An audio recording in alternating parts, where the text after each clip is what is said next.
इस कहानी की शुरुआत में हमें दिखाया जाता है कि 2 साल पहले एक फैमिली ने रॉन्ग टर्न ले लिया था और उसके बाद वो मिलिट्री की एरिया सेक्टर 16 में पहुंच गए, जहां पर मिलिट्री ने न्यूक्लियर टेस्ट किए थे। वहां पर उस फैमिली के आधे लोगों को रातों रात ही किसी ने मार दिया था। दरअसल ये बॉब और उसकी फैमिली के बारे में बता रहे होते हैं, जिसे हमने फर्स्ट पार्ट में देखा था। और अगर आपने इस कहानी का फर्स्ट पार्ट नहीं देखा तो उस वीडियो का लिंक नीचे डिस्क्रिप्शन में है, आप वो वीडियो देख सकते हैं। उस इंसिडेंट के बाद यहाँ पर आर्मी ने सर्च और डिस्ट्रॉय का एक मिशन शुरू किया था। इस जगह पर हमें कुछ साइंटिस्ट लोगों को दिखाया जाता है, जिनकी सेफ्टी के लिए यहाँ पर मिलिट्री भी होती है। अब एक साइंटिस्ट जो ऊपर होता है वो नीचे दूसरे साइंटिस्ट से रेडियो पर बात करने की कोशिश करता है, लेकिन उसका कनेक्शन उसे नहीं होता क्योंकि वो अंदर होता है। इसके बाद वो दूसरे साइंटिस्ट को कॉल करता है, लेकिन वहां पर उस साइंटिस्ट को कैनिबल ने मार दिया होता है। वहीं बाहर एक साइंटिस्ट को दिखाया जाता है जो रेडियो की मदद से दूसरों से राब्ता करने की कोशिश कर रहा होता है, लेकिन तभी उसके सामने एक म्यूटेंट आ जाता है। पर वो उस पर हमला नहीं करता, बल्कि वो उसे कहता है कि तुम यहाँ से भाग जाओ। लेकिन इससे पहले कि ये साइंटिस्ट यहाँ से भागता, तभी पीछे से एक म्यूटेंट आकर उसे मार देता है। तब उस साइंटिस्ट की आवाज कर्नल सुन लेता है, लेकिन इससे पहले कि वो उसकी मदद के लिए वहां पर पहुंचता,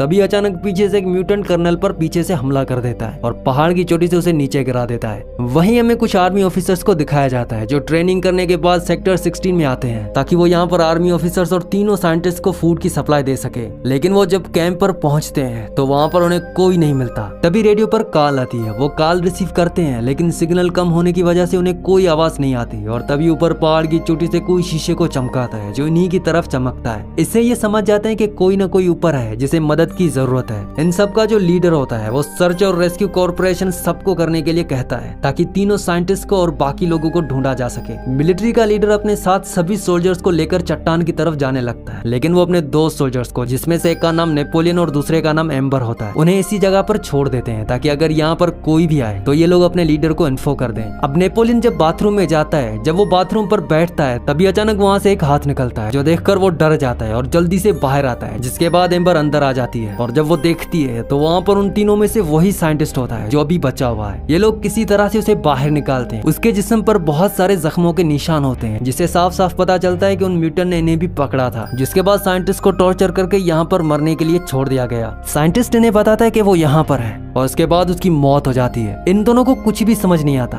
कि साइंटिस्ट किसकी बात कर रहा था। उस साइंटिस्ट की ये हालत देखकर ये दोनों डर जाते हैं और तभी ये देखते हैं कि इनके ट्रक पर किसी ने आग लगा दी होती है। ये उसी तरफ भागते हैं, लेकिन वहां पर कोई नहीं होता और अभी अपनी गन्स लेने के लिए भागते हैं, लेकिन जहाँ पर उन्होंने अपने हथियार रखे होते हैं वहां पर इनके हथियार नहीं होते। ये समझ जाते हैं कि यहाँ पर कोई ना कोई है। नेपोलियन अपने सर्जन को कॉल करता है, लेकिन सिग्नल ना होने की वजह से उसका कॉल नहीं लगता। एम्बर कहती है कि हमें ऊपर जाना चाहिए जहाँ पर हमारे बाकी साथी हैं, लेकिन नेपोलियन कहता है कि नहीं, वहाँ पर हम सेफ नहीं है, हमें यहीं पर ही रहना चाहिए। वहीं हमें साइलेंट और उसके सोल्जर्स को दिखाया जाता है जो पहाड़ी की चोटी पर आगे बढ़ रहे होते हैं और तभी अचानक रेत में एक गड्ढा हो जाता है जिसमें एक सोल्जर गिर जाता है। वो सोल्जर को गड्ढे से बाहर निकालते हैं, लेकिन उसकी टांग में फ्रैक्चर हो जाता है। इसीलिए वो डिसाइड करता है कि वो नीचे वापस जाएगा क्योंकि वो अब ऊपर नहीं चल सकता और वो वापस नीचे की तरफ जाने लगता है। वहीं दूसरी तरफ एम्बर के ऊपर एक म्यूटेंट हमला कर देता है। वो उसे उठाकर अपने साथ ले जाने की कोशिश करता है, लेकिन एम्बर एक सोल्जर है, वो उसका मुकाबला करती है और जब म्यूटेंट को लगता है कि वो उसे अपने साथ नहीं ले जा सकता तो वो उसे मारने की कोशिश करता है और तभी उसके पीछे से एक गोली चलती है जो उसके कंधे पर आकर लगती है, जिसके बाद वो एक गड्ढे के अंदर कहीं गायब हो जाता है। ये गोली उस सोल्जर ने चलाई होती है जिसके घुटने में फ्रैक्चर होता है। अब वो भी नीचे पहुंच चुका है, पर जब वो एम्बर की तरफ बढ़ रहा होता है तभी वो म्यूटेंट जो गड्ढे के अंदर कहीं गायब हो गया था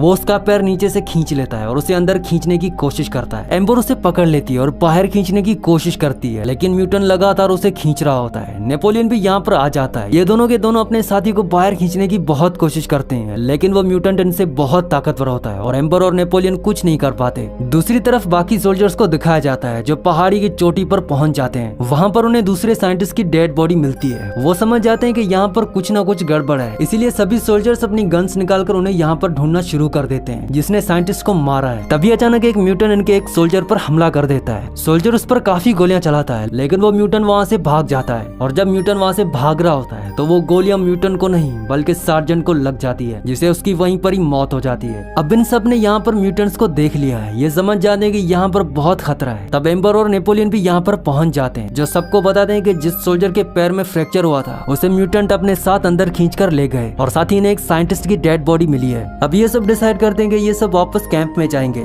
लेकिन ये अपने साथ सार्जेंट की बॉडी भी ले जाना चाहते हैं। इसीलिए जिस सोल्जर की गोली से सार्जेंट की मौत हुई थी वो अपने आप को और सार्जेंट को एक रस्सी से बांधकर ऊपर पहाड़ से नीचे उतारने की कोशिश करता है। वो धीरे धीरे नीचे जा रहा होता है, बाकी सबने ऊपर से रस्सी पकड़ी होती है, लेकिन तभी रस्सी अपने आप टूट जाती है, जिस वजह से उस सोल्जर की भी मौत हो जाती है। और जब ये रस्सी को ऊपर खींच रहे होते हैं तो वो देखते हैं कि रस्सी टूटी नहीं होती है, बल्कि रस्सी को किसी ने काटा होता है और ये भी उन्हीं म्यूटेंट्स का काम है। अब इन्हें समझ में आ जाता है कि म्यूटेंट एक एक करके इन्हें अपना शिकार बना रहे हैं, इसीलिए बड़ी सेफ्टी से ये ऊपर पहाड़ी से नीचे उतरना शुरू कर देते हैं। और जब ये नीचे पहुंचते हैं तो देखते हैं कि उनका कर्नल, जो कि बहुत बुरे तरीके से जख्मी होता है, जो अपनी जिंदगी की आखिरी सांसें ले रहा होता है। ये लोग कर्नल से पूछते हैं कि हम यहाँ से बाहर कैसे निकल सकते हैं। कर्नल उन्हें बताता है कि यहाँ से निकलने का सिर्फ एक ही रास्ता है और वो जमीन से नीचे बनी सुरंगों से, उसी जगह से यहाँ से बाहर निकला जा सकता है। लेकिन वो म्यूटेंट बहुत खतरनाक है, वो किसी को भी नहीं छोड़ेंगे। लेकिन वो लड़कियों को नहीं मारते हैं, बल्कि वो उन्हें पकड़कर अपने साथ ले जाते हैं ताकि लड़कियां उनके लिए बच्चे पैदा कर सकें। ये कर्नल से पूछते हैं कि उनसे कैसे बचा जा सकता है। तब कर्नल बताता है कि बहुत सिंपल, और उसके बाद वो अपनी जान ले लेता है। दरअसल कर्नल जख्मी होने के साथ साथ बहुत डरा हुआ भी था,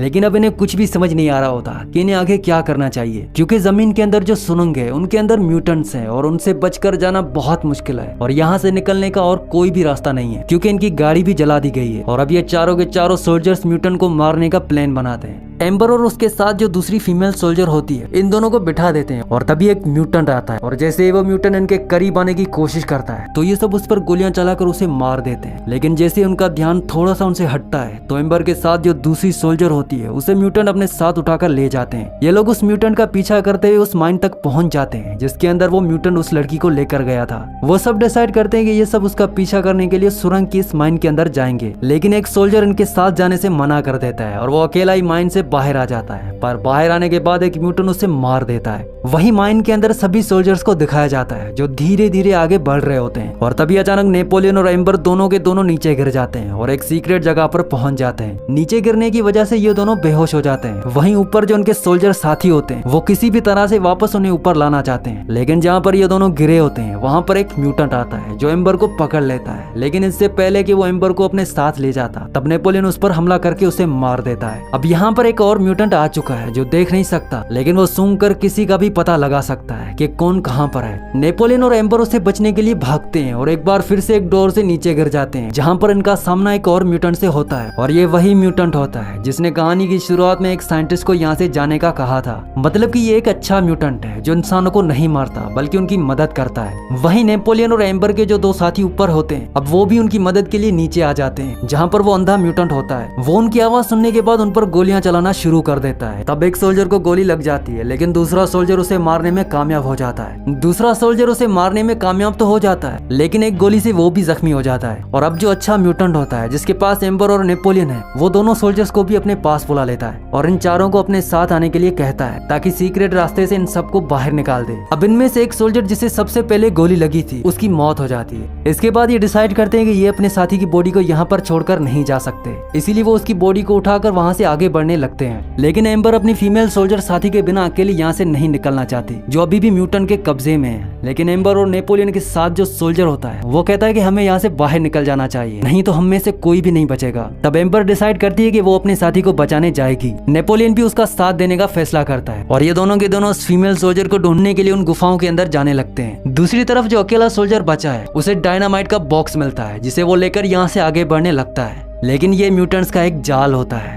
दरअसल उस बॉक्स में एक वायर लगी होती है। जैसे ही वो बॉक्स को लेकर आगे बढ़ता है तो वायर अपने आप खींच जाता है जिससे एक बहुत बड़ा ब्लास्ट होता है और उसमें उस सोल्जर की भी मौत हो जाती है। वहीं नेपोलियन और एम्बर उस जगह पर पहुंच जाते हैं जहां पर इनकी फीमेल सोल्जर को म्यूटेंट ने कैद करके रखा होता है। ये दोनों उसे आजाद कर देते हैं, पर इससे पहले कि ये तीनों की तीनों यहाँ से निकल पाते हैं तभी म्यूटेंट का जो लीडर होता है वो यहाँ पर आ जाता है और उनके ऊपर हमला कर देता है। लेकिन ये तीनों बड़ी बहादुरी से उसका मुकाबला करते हुए उसको मार देते हैं, जिसके बाद ये लोग माइन से अपनी जान बचाकर बाहर निकल जाते हैं। और तभी हमें एक म्यूटेंट का हाथ दिखाया जाता है जो इन तीनों को देख रहा होता है, मतलब कि ये अभी भी पूरी तरह से सेफ नहीं है। इसी के साथ इस मूवी का एंड हो जाता है। अगली कहानी आप किस मूवी पर सुनना चाहते हैं मुझे नीचे कमेंट्स में जरूर बताना, और अगर ये वीडियो आपको पसंद आई हो तो इस वीडियो को लाइक कर देना, और मजीद ऐसी वीडियोस देखना चाहते हो तो इस चैनल को सब्सक्राइब कर देना।